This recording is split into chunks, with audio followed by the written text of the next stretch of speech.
নালন্দা বিশ্ববিদ্যালয় প্রতিষ্ঠিত হয় কোন শাসকের দ্বারা? সমুদ্রগুপ্ত, কুমারগুপ্ত, চন্দ্রগুপ্ত দ্বিতীয়, হর্ষবর্ধন।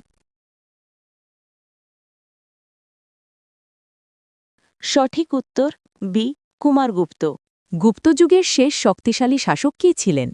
কুমারগুপ্ত, চন্দ্রগুপ্ত দ্বিতীয়, স্কন্দগুপ্ত, বিষ্ণুগুপ্ত।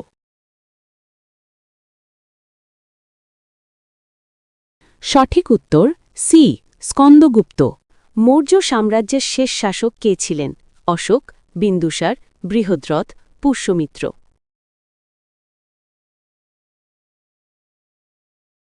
সঠিক উত্তর সি, বৃহদ্রথ। আপনাদের জন্য আজকের প্রশ্ন, দিল্লি সুলতানেতের প্রথম শাসক কে ছিলেন?